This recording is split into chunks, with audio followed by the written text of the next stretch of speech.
ക്രിസ്തീയ കുടുംബജീവിതം ഒരു പുരുഷാധിപത്യം, പേട്രിയാർക്കിയാണെന്ന് തെറ്റിദ്ധരിക്കുന്ന പലരുമുണ്ട്. എന്നാൽ പുരുഷനും സ്ത്രീയും തുല്യ പങ്കാളികളും കൃപാവര ജീവിതത്തിന് തുല്യ അവകാശികളുമാണ് കുടുംബ വ്യവസ്ഥയിൽ.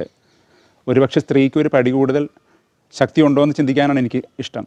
കാരണം ഉൽപ്പത്തി പുസ്തകം നമ്മൾ പരിശോധിക്കുമ്പോൾ ഹവ്വായ ദൈവം സൃഷ്ടിക്കുന്ന സമയത്ത് പറയുന്നത് എങ്ങനെയാണ്, ആദത്തിന് ചേർന്ന ഒരു ഇണയും തുണയും. ഈ തുണ എന്ന് പറയുന്നൊരു വാക്ക് പലപ്പോഴും നമുക്ക് വ്യാഖ്യാനിക്കുന്നത് ഹെൽപ്പർ, അതായത് ഒരു ജോലിക്കാരി, കാര്യങ്ങൾ ചെയ്തു കൊടുക്കുന്ന ഒരാളെന്ന രീതിയിലാണ്. പക്ഷേ അവിടെ ഉപയോഗിച്ചിരിക്കുന്ന ഹീബ്രു വാക്ക് എത്സെർ എന്ന് പറയുന്നത് ആ ഒരു സന്ദർഭത്തിൽ ഒഴിച്ചാൽ ബാക്കി എല്ലായിടത്തും ദൈവത്തെക്കുറിച്ച് ഉപയോഗിക്കുന്ന വാക്കാണ്. ദൈവം എൻ്റെ സഹായമായിട്ട് വരുന്നു എന്ന് പറയുമ്പോൾ ഉപയോഗിക്കുന്ന വാക്ക്.